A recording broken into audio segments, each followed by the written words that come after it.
사도행전 19장 1절부터 20절까지 말씀입니다. 찾으셨으면 다 함께 교독하겠습니다. 제가 먼저 읽습니다.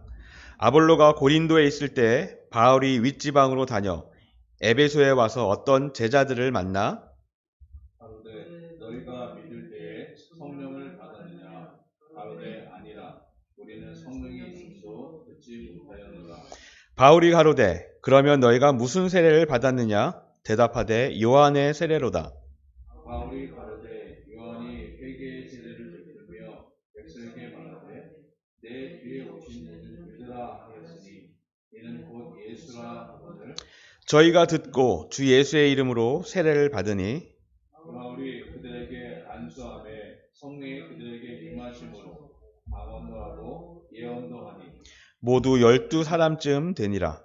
바울이 회당에 들어가 석 달 동안을 담대히 향한 나라에 대하여 강론하며 권면하되 어떤 사람들은 마음이 굳어 순종치 않고 무리 앞에서 이 도를 비방하거늘 바울이 그들을 떠나 제자들을 따로 세우고 두란노 서원에서 날마다 강론하여 이같이 주의 동안을 하며 아시아에 사는 자는 유대인이나 헬라인이나 다 주의 말씀을 듣더라.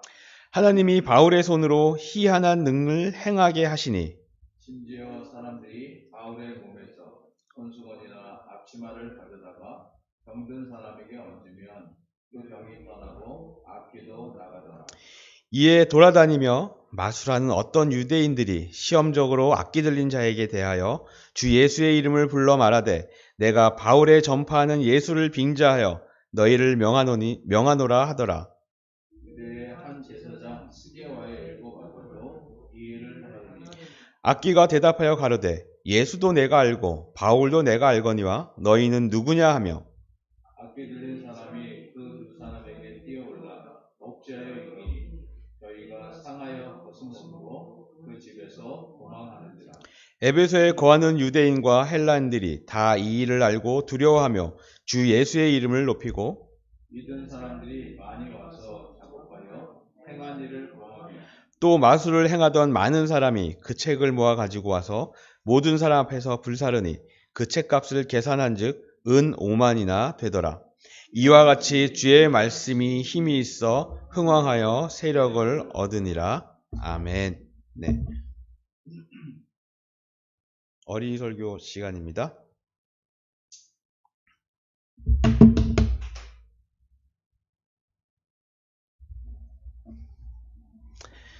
네.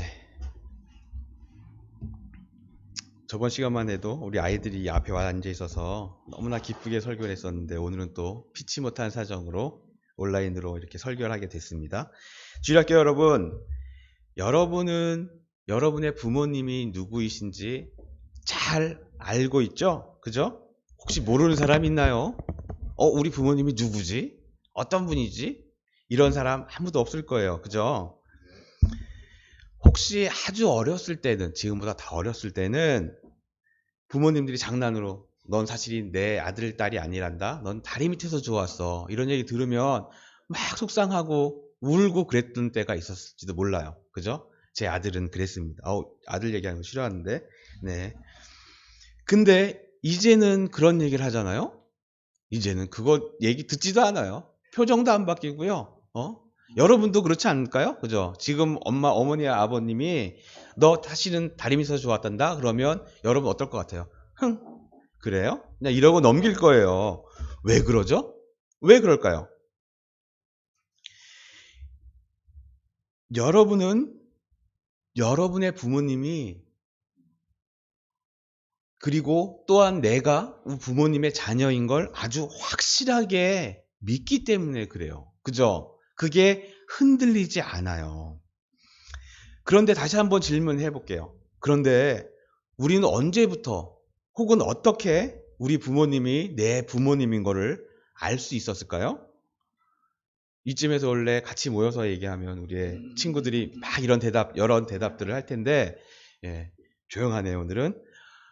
혹시 이렇게 대답할지 몰라요. 저를 낳아주셨으니까요. 예. 그러면 부모님이 나를 낳아주셨다는 걸 여러분 어떻게 아시죠? 혹시 태어날 때 그걸 보셨나요? 태어날 때 그 기억을, 우리 부모님이 나를 낳으셨다는 기억을 갖고 있는 친구 아무도 없을 거예요. 그죠? 네. 태어나서 혹은 그러면 태어날 때부터 내가 기억이 있을 때부터 난 엄마 아빠라고 불러왔으니까 그냥 엄마 아빠인 줄 알고 있다. 혹은 나를 이렇게 기르시고 먹이시고 입히시는 분이 부모님 아니면 누가 할 건가? 이렇게 또 대답할 수도 있어요. 아니면 우리 친구들 똑똑하니까 혹시라도 분명히 이 대답을 했을 거예요. 뭐냐면요. 이 세상에서 나를 너무너무 자기 목숨보다 더 사랑하시는 분이 바로 이분들인 걸 제가 아니까 그래요. 이렇게 대답하는 친구가 있을 수도 있을 거예요. 맞아요. 내가 우리 부모님을 아는 것, 그리고 그 부모가 내 부모라고 확신을 가지고 믿는 것, 그것은 내가 나를 낳아주는 것을 받기 때문도 아니고 그분들이 나를 입히고 먹이는 것, 내가 원하는 걸 해주기 때문도 아니에요. 그분들이 우리를 자신들의 생명보다 더 사랑하는 것을 알아가고 또한 지금 알았기 때문에 어떠한 말을 해도 이분은 내 부모님일 수밖에 없어. 내 부모님이 확실해. 그렇게 믿음을 가지게 됩니다. 오늘 성경에서 바울 선생님이 예수님도 알고 그리고 또 하나님도 알고 안다고 하는 제자들을 만난 이야기를 하고 있어요. 그런데 그들은요, 예수님을 알고는 있었지만 예수님에 대한 믿음이 없었어요. 즉, 예수님이 우리를 얼마나 사랑하신 분인지 알지 못했어요. 예수님이 얼마나 우리를 사랑했는지를 말해주는 게 뭐라 그랬죠? 바로 우리를 위해서, 바로 나를 위해서 십자가에서 죽으신 것과 또한 부활하시고 그리고 하늘에 올라가셔서 그 믿는 모든 자들에게 죄를 용서해 주시고 영원한 생명을 주신다는 것. 이렇게 놀랍고 큰 사랑을 이 제자들은 몰랐어요. 그래서 그 제자들은 예수님은 알기는 해도 이렇게 예수님을 믿고 예수님의 사랑을 아는 자들은 이 하나님의 자녀들에게 함께 하시는 성령님이 항상 함께 계시는데 이들 제자들에겐 함께 하지 않았다고 얘기해요. 이 성령님은 우리가 진짜 하나님의 자녀답게 살아갈 수 있게 해주시는 그런 분인데도 말이에요. 그래서 바울 선생님이 그들에게 예수님의 이 크신 사랑을 이야기해주고 가르쳐주고 그들을 위해서 기도했어요. 그러자 그들이 이것을 믿고 그리고 드디어 성령님이 그들과 함께 하셨다 얘기합니다. 사도행전 16장 5절에서 6절에 나와 있는 내용입니다. 이 말을 듣고 그들은 주 예수의 이름으로 세례를 받았습니다. 그리고 바울이 그들에게 손을 얹으니 성령이 그들에게 내리셨습니다. 이렇게 우리가 우리의 부모의 사랑을 깊이 알아가고 확신하고 그 깊이가 더해갈수록 그 부모님의 자녀답게 부모님의 말씀을 잘 순종하면서 부모님의 자녀답게 자라나는 것처럼 우리는 예수님의 우리를 위한 사랑이 얼마나 크고 위대한지를 잘 알아가고 믿는 하나님의 자녀와 그래서 성령님이 우리와 항상 함께 하시는 그러한 저와 여러분이 되시기를 바랍니다. 기도하겠습니다. 하나님 감사합니다. 저희가 부모님의 사랑이 얼마나 큰지 더욱 알아갈수록 부모님의 자녀로 잘 자라가고 싶어 하는 것처럼 주님, 저희가 하나님의 특별히 예수님을 통한 그 사랑이 얼마나 크고 얼마나 놀라운지 많이 알아갈 수 있게 해주세요. 그래서 주님, 예수님을 믿는 믿음이 더 커지고 그래서 성령님이 저희와 함께 하셔서 예수님의 하나님의 자녀답게 살아가는 날들이 더욱 깊어갈 수 있도록 하나님 저희를 인도해 주시고 능력 주세요. 예수님 이름으로 기도합니다. 문영식 목사께서 나오셔서 설교 말씀 전해 주시겠습니다.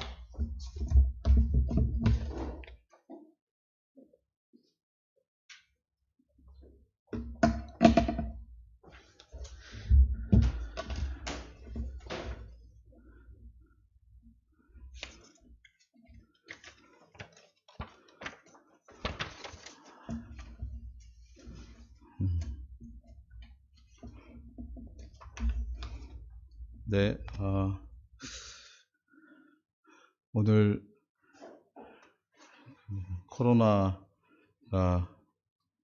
더 이렇게 확산이 돼서 오늘 다시 이렇게 비대면으로 예배를 하게 되었는데, 대면이나 비대면이나 상관없이 주님께 예배하는 자리에 부름받은 것이 복인 줄 믿습니다. 또한 더불어 이러한 상황에서도 주님 변함없이 말씀을 통해 저희를 이끄시고 인도하셔서 주의 교회를 세워가시는 은혜를 주실 줄 믿습니다. 제가 잠깐만 기도하겠습니다. 하나님, 저희가 계속되이 사도행전 말씀을 상고합니다. 이 사도행전을 통해 2000년 전에 여기서 먼 그 팔레스타인 땅, 특별히 아시아와 마게도냐 그 땅에서 있었던 일들을 저희가 듣는데, 장소는 다르고 시간의 차이는 2000년이라는 그 긴 간격이 있음에도 불구하고 하나님께서 행하시는 일은 동일하며 하나님 백성들에게 베푸신 주의 은혜들이 동일함을 저희가 듣습니다. 하나님, 오늘도 사도행전 19장을 통해 저희 마음이 주님의 함께하심과 인도하심 그리고 은혜 주심에 있어 동일한 누림이 있도록 주님 도와주옵시고, 그래서 혹 상황은 어려워도 이 상황을 뚫고 도리어 그 모든 것을 주관하시는 주의 행하심을 깊이 보며 그에 맞추어 나아가는 저희들 되게 도와주옵소서. 소망하옵고 예수님의 이름으로 기도하옵나이다. 아멘. 지난 주일에 저희는 18장에서 사도 바울이 고린도에서 아굴라와 브리스길라, 또 성경의 다른 표현들을 하면 브리스가와 아굴라 부부를 만나고 또 그들과 동행함을 통해 하나님께서 바울에게도 그런 포근함, 풍성함을 주셨지만 특별히 아주 지식이 많고 또 성경도 잘 알되 진리에 대해서는 부분만 알던 아볼로라는 지식인을 변화시킨 내용을 들었습니다. 그런데 이것은 아볼로에게만 국한된 일이 아니었고, 우리가 지난주에 18장을 보면서는 그렇게 생각했는데 오늘 본문에 보면 그것은 아볼로에게만 국한된 일이 아니라 지식을 많이 갖되 지식이 아무리 많아도 그 지식이 제한된 사람들이 참 많구나, 이것을 알게 됩니다. 그래서 그들이 한편으로는 그때 그들로만이 아니라 이 시대에 또 우리들에게도 그런 모습이 있을 수 있음을 생각하면서 오늘 본문을 살펴보도록 하겠습니다. 오늘 본문은 두 파트로 나누어서 이렇게 살피려고 하는데요. 하나는 1절부터 7절까지의 한 내용과 또 두 번째는 8절부터 20절까지의 또 한 내용, 이렇게 두 가지로 살피려고 합니다. 그래서 첫 번째 내용은 1절부터 7절인데요. 제목을 붙여봤는데 아볼로와 같이 제한된 지식을 가진 똑똑한 사람들이 많았다, 뭐 이렇게 붙여보았습니다. 그래서 그 사람들이 등장하는 내용이 바로 1절로 3절의 내용입니다. 바울은 이제 고린도를 떠나서 다시 아시아의 에베소에 들렸던 때의 일을 지금 기록하고 있습니다. 그래서 어떤 제자들을 만납니다. 에베소에 오니까. 즉 제자들이라고 할 때 이미 기른 사람들이라기보다도 여기의 표현은 뭔가 배우려고 하는 사람들이라고 생각을 하게 돼요. 배우고자 하는 이들을 만나는데 그들을 만났는데 참 공교롭게도 공간상으로 다른 고린도에서 만났던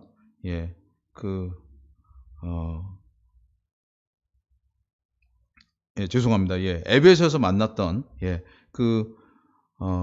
아볼로라고 하는 사람과 같은 그런 모습을 가지고 있었어요. 그게 뭐냐? 여기 1절부터 3절을 한번 읽어보시죠. 한 번만 더 같이 읽겠습니다. 시작. 아볼로가 고린도에 있을 때에 바울이 웃지방으로 다녀 에베소에 와서 어떤 제자들을 만나 가로되 너희가 믿을 때에 성령을 받았느냐? 가로되 아니라 우리는 성령이 있음도 듣지 못하였노라. 바울이 가로되 그러면 너희가 무슨 세례를 받았느냐? 대답하되 요한의 세례로라. 꼭 요 내용이 여러분 18장에 가보면 18장 24절로 25절의 내용과 너무나 비슷합니다. 거기에 25절 중에 하나만 읽으면 그가 일찍 주의 도를 배워 열심으로 예수에 관한 것을 자세히 말하며 가르치나 요한의 세례만 알 따름이라. 이렇게 사실은 아볼로에 대해서 말을 하고 있습니다. 그래서 요것은 앞에서도 말씀을 드렸지만 시간과 공간이 다르면서도 사람들에게 있는 어떤 모습이 비슷하다. 이렇게 볼 수 있습니다. 뭐냐면 지식은 많이 가졌고 무엇을 많이 가졌던 것 같지만 실제로 핵심적인 진리를 모르는 사람들이 2000년 전에도 많았고 사실은 이것은 지금도 많다고 얘기할 수 있습니다. 제가 그걸 좀 이따가 얘기를 할게요. 그래서 요한의 세례다라고 하는 이 말은 정말 제한되고 일방적인 신앙 이해를 가지고 있음을 보여주는 예가 됩니다. 그런데요, 이런 경우일수록 죄송하지만 이런 사람들일수록 이들은 자신들의 한계를 인정하거나 그러므로 더 배우려고 하는 이런 자세를 일반적으로 가지기보다는 자신들이 모든 지식을 다 아는 듯한 목소리를 내는 경우가 많이 있습니다. 그래서 더더욱 저희가 어떤 일에 대해서 우리가 반대적인 입장으로 항상 겸손한 자세를 가질 필요가 있습니다. 우리가 아는 것 그것이 다가 아니라 여전히 부족할 수 있다. 그리고 하나님께 주신 진리의 그 부요함을 더더욱 알고자 하는 진심한 자세가 무척이나 필요합니다. 우리는 이제 겸손한데 겸손을 가져야 된다고 생각하고 겸손을 따라가려고 하는데 이제 조금 전에 본 것처럼 이들은 사실은 자신들이 아는 것이 다라고 생각할 때 실제로 겸손하지 않고요. 도리어 이렇게 막 좀 반발도 하고 본인들이 지난 주일에 제가 독불장군이라는 그런 표현을 썼었는데 그래서 뭔가 자신들이 알고 있는 게 다라고 해서 훨씬 목소리를 강하게 내고 이런 경우들이 많이 있습니다. 그런 분들을 만날 때 그럼 우리는 어떻게 행할 것인가 이거를 생각해 보려고 합니다. 사도 바울은 2000년 전에 바로 그런 것들을 간파하면서 그것에 적합하게 대면했었는데요. 우리가 일반적으로 그런 분들을 만나면 세 가지 태도를 보일 수가 있습니다. 먼저는 부분적으로 아는데 그것을 다 아는 것처럼 말하는 사람을 만나면 우리는 제일 쉽게 나타내는 반응이 뭐냐면 그냥 회피하는 것입니다. 아니면 방관. 저런 애들하고 놀지 말아야지. 이런 거 있잖아요. 말해도 안 돼. 이렇게. 그래서 그런 분들을 만나서 얘기해보자 피곤하기만 하고 고쳐주기에는 많은 수고와 노력이 필요하기 때문에 이런 분들을 만날 때 그냥 피하고 마는 경우들이 많이 있습니다. 그런데 두 번째 태도가 있을 수 있는데요. 그것은 그들과 대척하거나 논쟁하거나 갈등을 가지는 경우가 또 있습니다. 그렇죠? 혹시 여러분 이렇게 얘기하면 여러분 중에 그런 경험 없으십니까?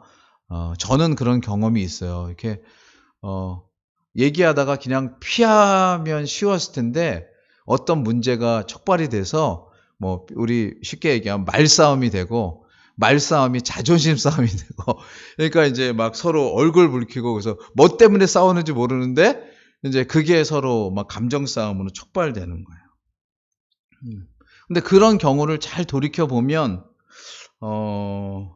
앞에서도 얘기한 것처럼 그 분들은 자기들이 아는 것이 다라고 주장하는데 그 이유에는 몰라서이기도 하고요.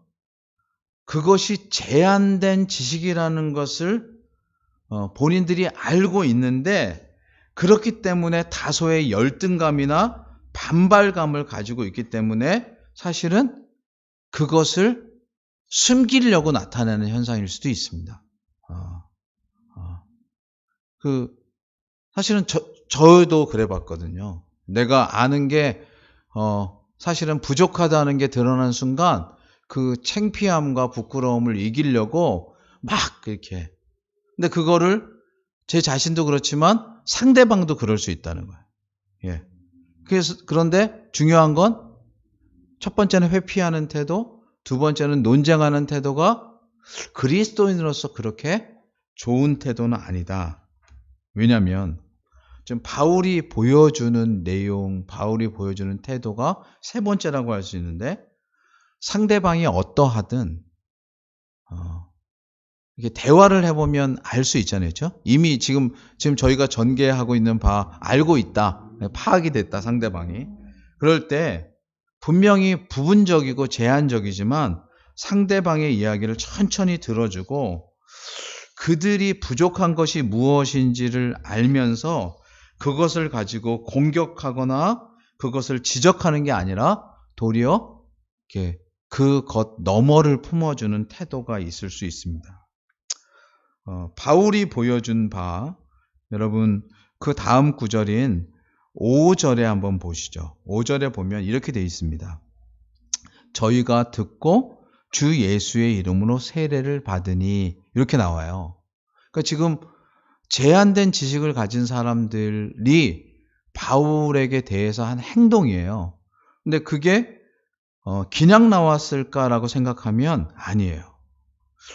지난주에 우리가 살핀 것처럼 브리스길라와 아굴라 부부가 바울을 품어주었던 것처럼 또 그에 고마워서 바울도 그 부부에게 대해서 자신이 할 수 있는 바를 한 것처럼 이런 상호간의 관계가 그 안에 있었을 거라고 우리는 추측할 수 있습니다.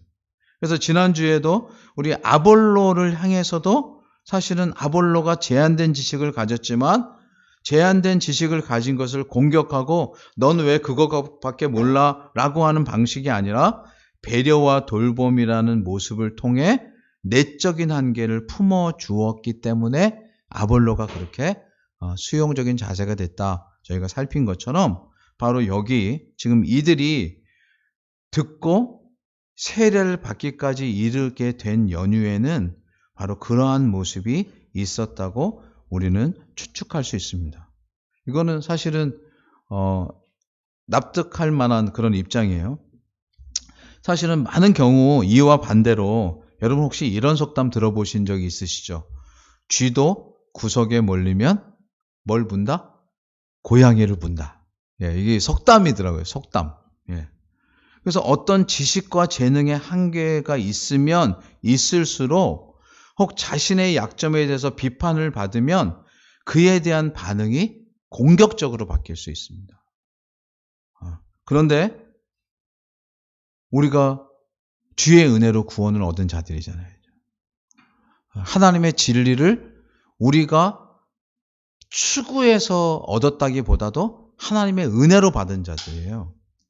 그래서 조금 더 알게 됐고 우리가 그 진리의 부유함을 더더욱 누리고 있다는 것을 우리가 얻은 어떤 성취, 내가 가진 자격 이런 것으로 여기지 말고 하나님께서 내게 그것을 주셨다고 할 때 혹이나 부분적인 지식만을 가지고 있는, 특별히 성경의 이해, 그리스도에 대한 이해를 부분적으로 가지고 있다고 할 때 그들을 방관하거나 아니면 공격하거나 하는 것이 아니라 그것을 품어내면서 그들에게 가르치는 것이 필요하다고 생각합니다. 제가 오늘 그 예로 한 가지 드리려고 하는 게 지금부터 3년 전에 나온 한 책이 있습니다. 이 책이 나왔을 때 많은 사람들이 무척이나 놀랐어요. 왜냐하면 책의 저자가 어떻게 보면 지금 여기 아볼로 그리고 그 일부의 지식만 알았던 제한된 사람들처럼 한국에 있어서는 아주 최고의 지식인이었는데 결국 성경 진리는 잘 모르는 사람이었어요. 누구냐면 이어령 장관이라고 하는 문화부 장관도 하셨고요. 또 이화여대에서 교수를 하셨고, 말하자면 예전에 지금은 이제 작고한 양주동 박사라고 하는 분에 이어 한국이 낳은 천재 이렇게 얘기하면 얘기되곤 하는 분입니다. 그래서 온갖 뭐 IQ가 얼마다 이런 거는 별로 중요하지 않은데 아무튼 온갖 지금도 연세가 드셔서도 무척이나 아무튼 그 지성과 그 독특한 사고의 뛰어남이 많은 분들에게 이해가 됐던 사람인데요. 이분이 쓴 책 이름이 뭐냐면 지성에서 영성으로라는 책을 썼습니다. 그러니까 본인이 정말 두려울 게 없을 만큼 똑똑하게 살았는데 자신의 가족, 특별히 딸의 여러 어려움, 그리고 딸의 이제 아들이죠. 외손자의 죽음, 이런 일을 겪으면서 본인이 가진 지식만으로 이해되지 않는 인간의 세계가 있다는 것을 깨닫고 겸손히 크리스찬이 된 내용을 기록하고 있습니다. 근데 그 책 안에 제가 직접적인 인용을 하지 않겠지만 책 안에 자기가 변화되는 과정에 자기를 품어주었던 자기의 딸. 근데 아까도 저희가 이제 어린이 설교에 들었는데 보통 우리는 부모가 딸을 품어준다, 그러니까 자식을 품어준다 이렇게만 생각하는데 먼저 신앙을 가진 딸이 아버지를 기다려준. 이거 사실은 상당히 대단한 거거든요. 우리는 보통 부모가 자식을 용서하고 기다려준다고 생각하지만 자식은 부모를 그렇게 생각하지 않습니다만 먼저 신앙인이 됐고 하나님의 은혜를 나눴던 그 딸 이민아 씨, 나중에 목사가 된 분인데요. 미국에서. 그 분이 이제 아버지를 품었던, 그리고 아버지를 품었던 딸뿐만 아니라 여러 목사님들과 신앙의 동지들이 말하자면 뒤늦게 진리를 알게 된 자신을 품어주는 일을 통해 자신이 그리스도의 진리로 나오게 되었다. 무척 중요한 내용을 우리에게 가르쳐 줍니다. 앞에서도 얘기했지만 우리는 많은 경우 내가 가진 성경적 지식이나 주께서 주신 진리의 이해가 내게로 났다고 생각하기 되게 쉽고, 그래서 그것을 사회적 이해와 연결을 시켜서 심지어 교회 안에서도 아니면 교회 바깥에서도 우리는 사람들을 판단하거나 아니면 내 생각대로 되지 않으면 안 된다, 이렇게 생각하는 경우가 많습니다만, 우리도 하나님의 전적인 은혜를 따라 진리 앞으로 나오게 된 것처럼 혹 아직 그러하지 못한 분들이 있다면 그분들을 이해하고 품어줌으로 우리와 함께 그 길을 가도록 하는 일이 정말 중요합니다.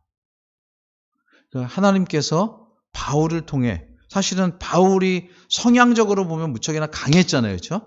그래서 막 지적하고 어쩌면 이렇게 강권하고 이렇게 했을 것 같은데 여기 보면 복음의 사역이 계속될수록 점점 더 외적으로는 부드러워지고요, 내적으로는 강인해지는 모습을 봅니다.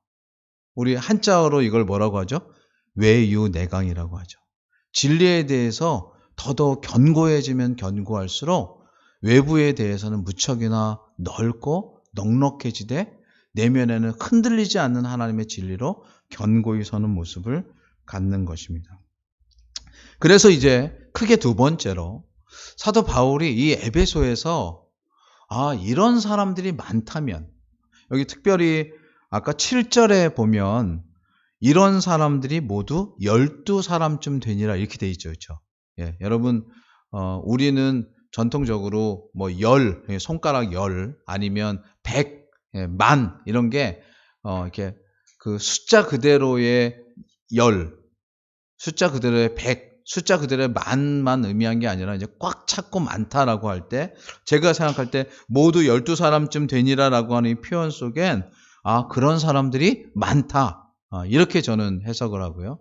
그래서 사도 바울이 아볼로에 이어 에베소에서 이렇게 12명이나 되는 이런 사람들을 보면서 그렇다면 이들을 집중적으로 섬기고 가르치는 일이 필요하다라고 생각한 것 같습니다. 그래서 두 번째 큰 내용이 뭐냐면 8절로 20절 내용을 살피는 큰 주제인 두란노 서원에서 사람을 키우는 일을 계획합니다. 지금도 이제 3차 전도 여행 중인데요. 사도 바울이 계속 이곳저곳을 다니면서 복음을 전하는 일을 감당했는데, 특별히 고린도에서는 1년 6개월을 머물렀고 여기 에베소에서는 2년을 머무릅니다. 그래서 왜 이런 시간들을 이렇게 점점 길게 가질까 생각해 보면 바로 이런 거예요. 한 곳에서 일정 기간을 정착하면서 깊이 있고 넓이가 있게 하나님의 진리를 가리켜야 될 필요성을 사도 바울이 깨달았다. 이렇게 봅니다. 그래서 일반적으로는 지식인이고 많은 것을 가진 사람들인데 제한되이만 알고 있으니까 진리를 다 깨닫지 못한 자들에게 이제 바로 말씀을 전하는 사역의 절실성을 체감했다고 말할 수가 있습니다. 그래서 여기 지금 두란노 서원 이것을 세우고 여기서 분명코 아카데미 사역을 통해서 진리의 내용들을 가르치는 일을 하는 것이 이제 8절부터 10절까지입니다. 그런데 하나 요 8절 이하의 내용을 쭉 살피면서 하나 우리가 좀 먼저 전제적으로 생각해야 될 게 뭐냐면요. 사도 바울이 앞서 사역했던 고린도에서 귀한 교훈을 가져서였던지 고린도 교회에 보내는 편지 가운데 고린도전서 8장 1절로 3절에 보면 이런 내용을 사도 바울이 얘기를 합니다. 우상의 제물에 대하여는 우리가 다 지식이 있는 줄 아나 지식은 교만하게 하며 사랑은 덕을 세우나니 만일 누구든지 무엇을 아는 줄로 생각하면 아직도 마땅히 알 것을 알지 못하는 것이요. 또 누구든지 하나님을 사랑하면 이 사람은 하나님의 아시는 바 되었느니라. 조금 전에 저희가 어린이 설교에서 들었던 그 내용과 같죠, 그렇죠? 사실은 지식만 앞서면요, 지식은 또 사람을 판단하는 도구가 되기가 쉽습니다. 사도 바울은 그것을 익히 알았어요. 그래서 두란노 서원을 세우는데 가르치는 사역만이 있는 게 아니고 맞물리기를 함께 공동체적인 삶, 즉 지식만 있는 게 아니라 고린도전서에 표현하면 사랑이 같이 있는. 그래서 가르치는데 가르치는 것만 있는 게 아니라 삶이 같이 있도록 하는데 이 에베소 두란노 서원에서의 사역이 펼쳐지고 있습니다. 그래서 이 내용을 조금만 구분해서 먼저 이렇게 보면 진리의 내용을 가르치는 서원의 필요성을 깨닫고 그것을 시작한 내용부터 잠깐 보겠습니다. 8절부터 10절까지의 내용인데요. 여러분 사도행전 19장에 있으면 8절부터 10절까지 한 번만 더 같이 읽겠습니다. 시작. 바울이 회당에 들어가 석 달 동안을 담대히 하나님의 나라에 대하여 강론하며 권면하되 어떤 사람들은 마음이 굳어 순종치 않고 무리 앞에서 이 도를 비방하거늘 바울이 그들을 떠나 제자들을 따로 세우고 두란노 서원에서 날마다 강론하여 이같이 2해 동안을 하며 아시아에 사는 자는 유대인이나 헬라인이나 다 주의 말씀을 듣더라. 아멘. 예.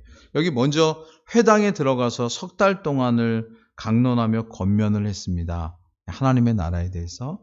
그런데 그들 중에 어떤 사람들이 마음이 굳어 순종치 않고 이도를 비방하는 이 반발과 이런 것들을 겪자 사도 바울은 그들과 대척하지 않고요. 그들을 떠나서 두란노 서원을 이렇게 만들었습니다.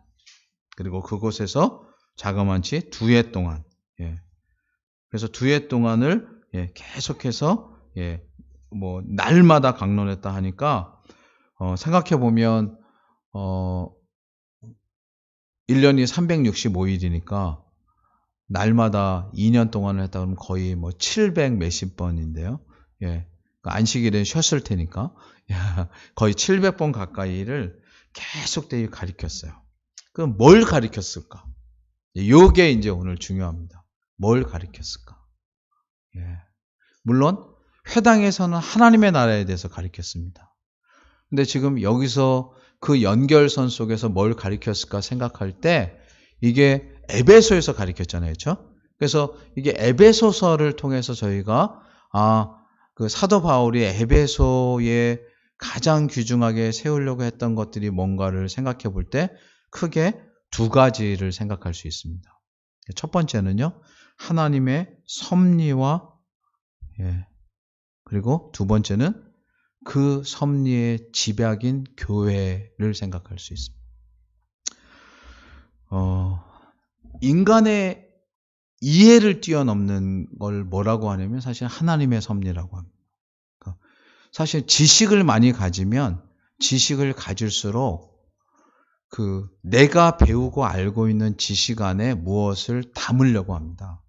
그래서 지식을 가진 사람들의 특징이 뭐냐면 자기들이 아는 툴, 자기들이 아는 렌즈, 자기들이 아는 관점에서 사물을 파악하려고 해요. 그런데 항상 사실은 하나님은 우리의 이해와 지식보다 높으세요. 이해하시죠? 그렇죠? 그래서 어제 저녁에 제가 한 글을 읽었는데 이런 표현이 있어요. 지식은 이미 되어진 일이에요.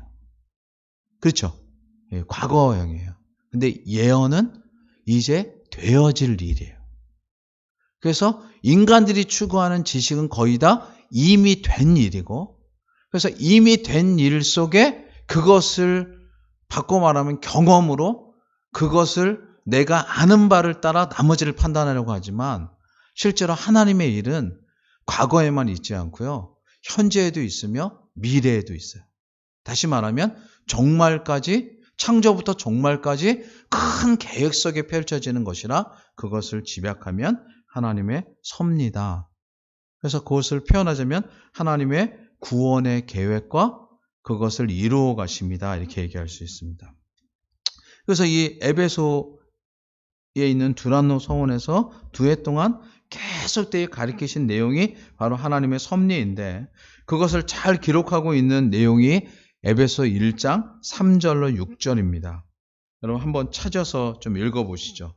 언제 읽어도 너무나 우리의 가슴을 뜨겁게 하고 정말 은혜가 넘치게 하는 내용이 에베소서 내용인데요. 에베소 1장 3절로 6절 같이 읽겠습니다. 시작.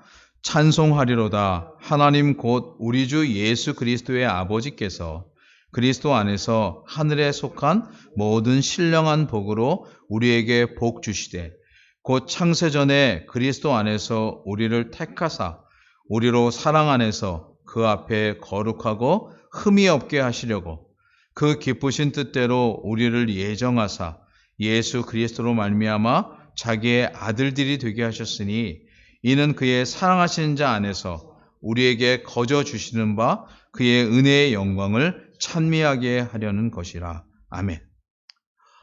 반대하고 비방하고 혹 공격하고 하는 자들 앞에 실제로 이 에베소 1장 3절 6절 말씀이 다른 제자들이 순전하게 들었지만 아무리 그런 자들이 있어도 이 말씀이 제대로 펼쳐지면 사실은 그들이 모두 무릎 꿇고 하나님을 경배할 수밖에 없는 내용이 여기 담겨 있습니다. 하나님의 크신 구원의 섭리와 그것을 이루시기 위한 그리스도를 우리에게 보내십니다. 뿐만 아니라 그리스도를 받아들이는 자들 모두가 하나님의 자녀가 되는 그 복됨. 그런데 이것이 하나님의 예정 속에 펼쳐지고 있었다. 그리고 그 예정 속에 펼쳐진 내용을 깨닫는 자들마다 뭘 하도록 하나님이 그렇게 하셨는가? 바로 그의 은혜의 영광을 찬미하게 하려는 것이다. 정말 놀라운 진리의 내용이죠.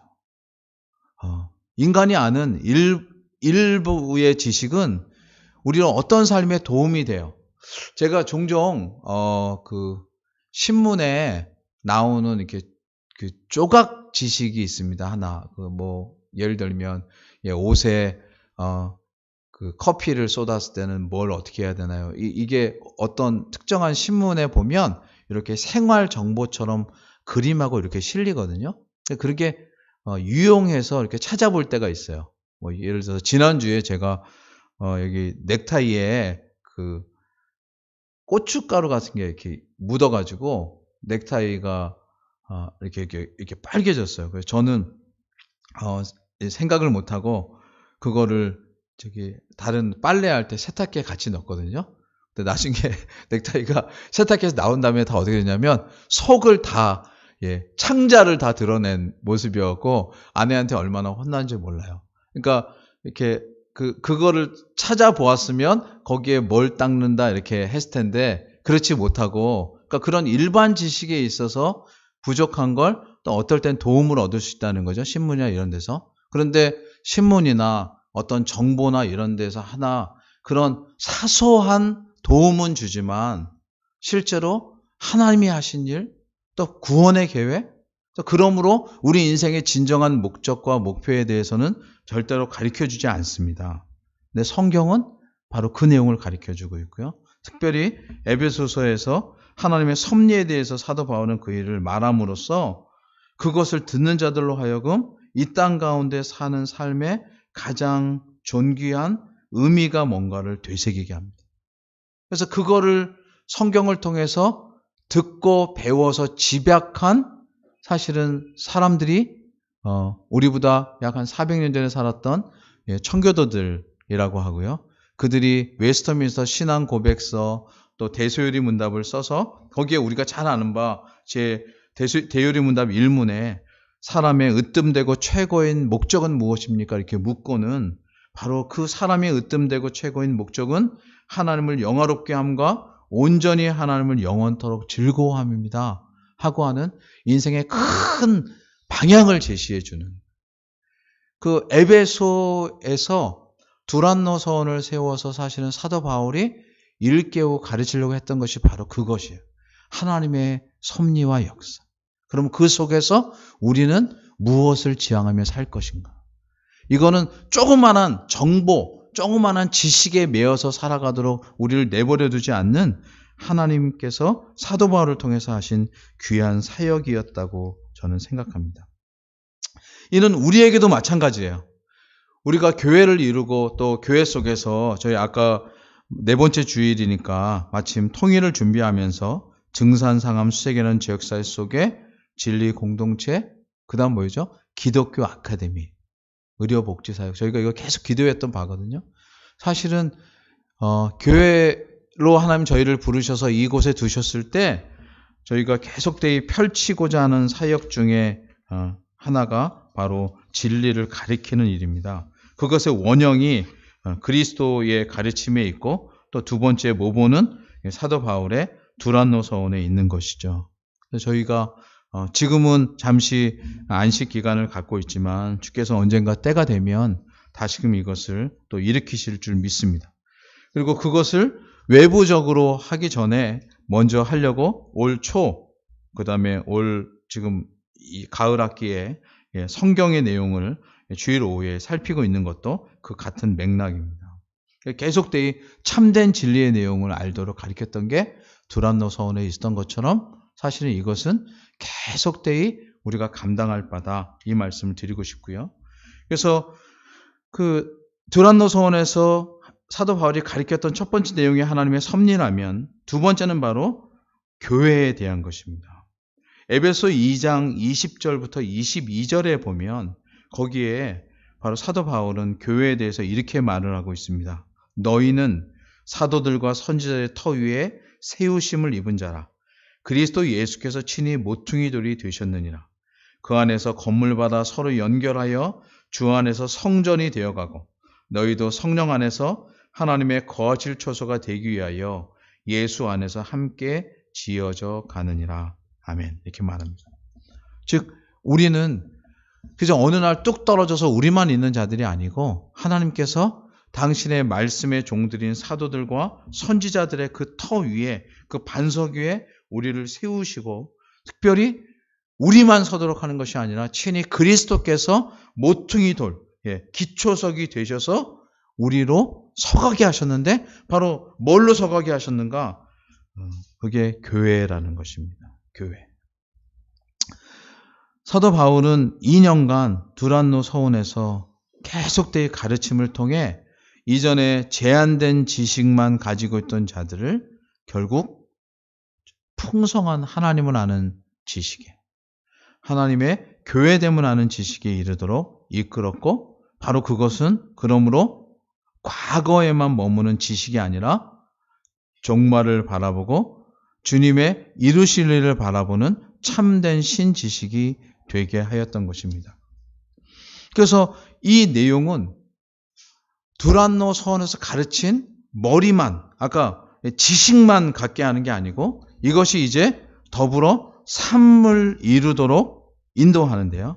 그게 바로 11절, 오늘 본문의 11절 이하의 19절까지 나와 있는 내용입니다. 물론 스토리를 그냥 당장 읽으면 사도 바울이 무슨 은사를 베풀었고 또 거기 있었던 사람들이 악기 들린 자들과 더불어 여러 일을 했다. 이제 이런 것들로 보는데 중요한 것은 이렇게 정리를 할 수 있어요. 하나님께서 사도 바울에게 여러 은사를 나타내게 하셨지만 그 은사는 은사 자체로 모든 것이 아니었고 하나님께서 함께 하심을 드러내는 도구였던 것입니다.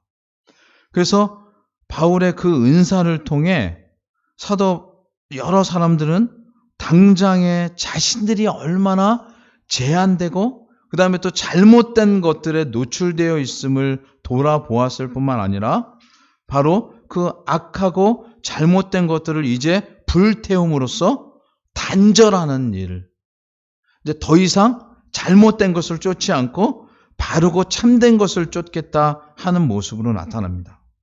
그래서 이것을 다로 얘기하면 이런 거죠. 여기에 이제 그 마술책이나 이런 걸 태우지만 그 태운다는 행동이 바로 그거거든요. 이제 없앤다. 나는 이것과 단절한다. 근데 이와 비슷한 성경의 가르침이 뭔지 아십니까? 세례를 받음으로써 나는 이제 예전 것으로부터 새로워지는 존재가 된다. 이제 온전히 주만 따르는 자가 된다.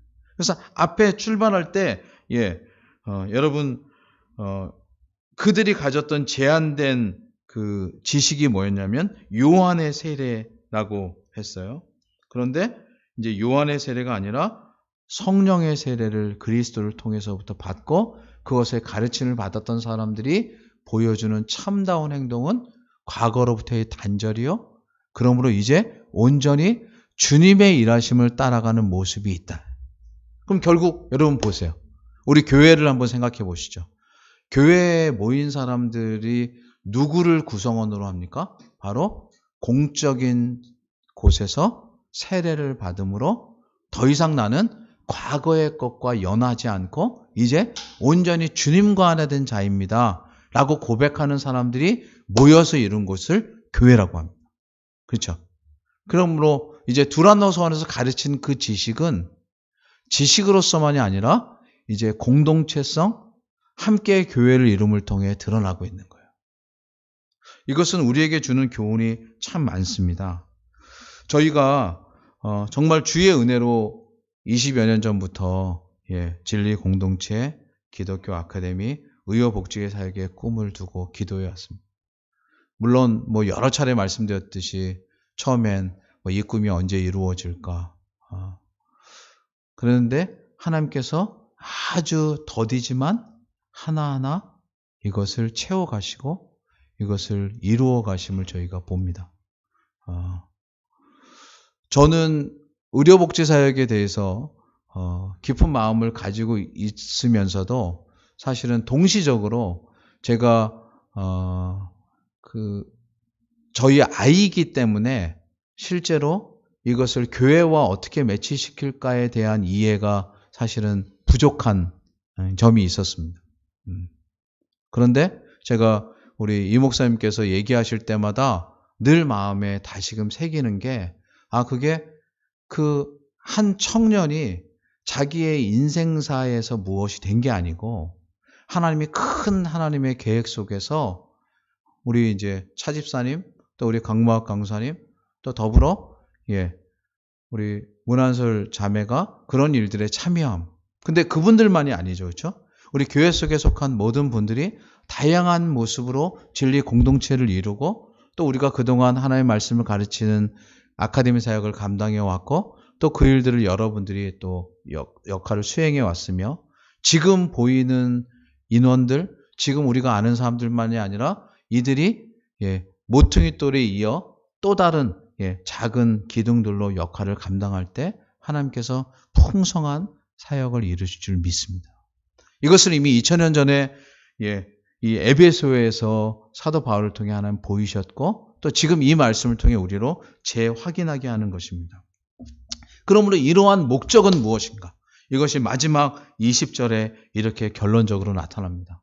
이런 것을 할 때 혹 우리가 자칫 잘못 생각하면 이렇게 사도 바울이 하는 것이 무슨 자기의 사역의 열매를 보거나 아니면 자기가 무슨 어떤 것을 추구하는 게 아니었던 것처럼, 우리 교회도 이런 것을 계속 기도하고 하나님의 이 역사를 바라볼 때 결코 우리의 무엇이 아니라 정말 중요한 내용은 뭐냐면 하나님의 말씀이 더더욱 힘있게 이 땅 가운데 드러나는 것입니다. 그것이 다른 표현으로 얘기하면 하나님 나라가 드러나는 것이고, 우리가 고백하는 것이죠. 하나님 나라의 임하심을 보이며 전하는 공동체로 서는 것과 똑같이 여기 마지막 20절 이렇게 말씀하고 있습니다. 한번 읽어보겠습니다. 시작. 이와 같이 주의 말씀이 힘이 있어 흥왕하여 세력을 얻으니라. 아멘.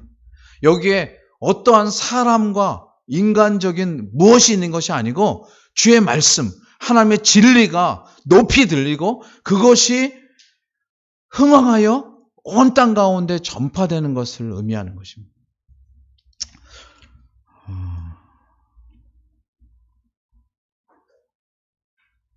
우리는 본디 죄된 본성을 가진 자들이라 우리는 우리 자신의 여러 가지들을 구하면서 살아왔습니다. 하나님께서 전적인 은혜를 따라 우리를 주의 진리 가운데로 부르시고 특별히 주의 교회가 되게 하시는 은혜를 얻게 하셨는데, 그러면서도 우린 늘 신앙 가운데 내 삶을 바라보고 나는 어떤가 이런 것에 따라 어느 날은 좋았다가 어느 날은 또 힘들었다가 이런 일을 많이 겪었어요. 근데 하나님께서는 지금 여기 말씀을 통해 우리에게 일깨워 주시는 바가 뭐냐면, 하나님께서는 아무리 우리가 높고 낮고 좋았다가 나빴다는 일을 반복해도 결국 우리를 통해서 뭘 드러내고자 하는 것을 사도 바울의 예를 통해 보여주시는가 하면 바로 하나님의 말씀이 온 땅 가운데 편만히 드러내도록 하시기 원하는 것입니다. 그러기 위해서 두란노 서원도 한편으로는 그것을 위한 작은 도구이고요. 또 거기에선 사람들도 하나님이 사용하시는 작은 역할이죠.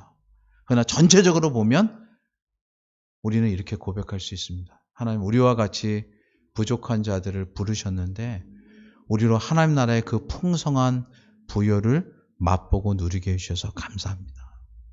사도 바울이 2000년 전에 바로 그 에베소 땅에서 감당했던 사역이 바로 그것이라 믿습니다.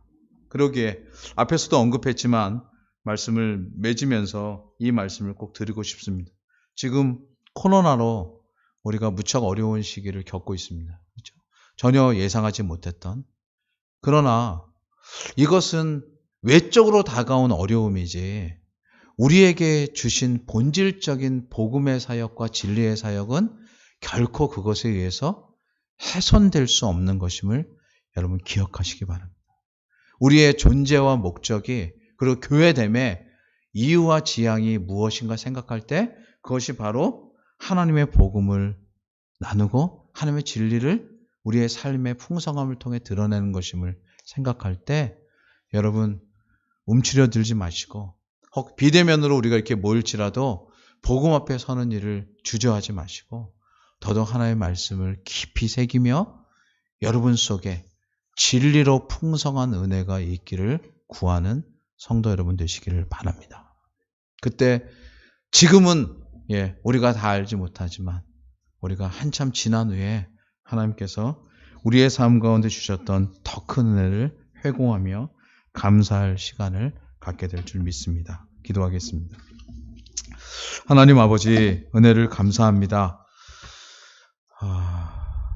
아무리 여러 가지 어려움이 저희를 둘러싼다고 하여도 마침내 주의 말씀은 흥왕하여 온 땅 가운데 편만하게 펼쳐질 줄 믿사오니 그 일의 도구로 부름받은 저희들이 한편으로는 아카데미 사역으로 한편으로는 공동체의 모습으로 한편은 의료복지의 사역으로 쓰임받을 때 그것 자체가 다가 아니라 정말 아무것도 없고 정말 전혀 소망이 없던 저희들을 부르셔서 그러한 일을 맡기신 하나님의 은혜를 감사하는 저희들 되게 하여 주옵소서. 그래서 하나님 이 땅에 수많은 사람들이 저마다 자기가 아는 제한된 지식을 가지고 남들을 평가하고 판단하며 그러므로 인간적인 만족을 추구하고 있을 때 저희가 하나님 주의 은혜로 부름받은 것을 기억하면서 겸손하고 낮아지게 하시고 넉넉하고 품게 하시고 그래서 하나님의 말씀이 조금이라도 더 전해질 수 있도록 하나님의 말씀이 누구에게라도 더 나아갈 수 있도록 그러한 우리 됨을 기뻐하고 섬기는 저희 되게 도와주옵소서. 하나님 이때도 주님께서 주신 위기의 기회인 줄 알아 이때를 잘 선용하는 저희들 되게 하시길 원하옵고 우리 구주 예수 그리스도의 이름으로 기도하옵나이다. 아멘.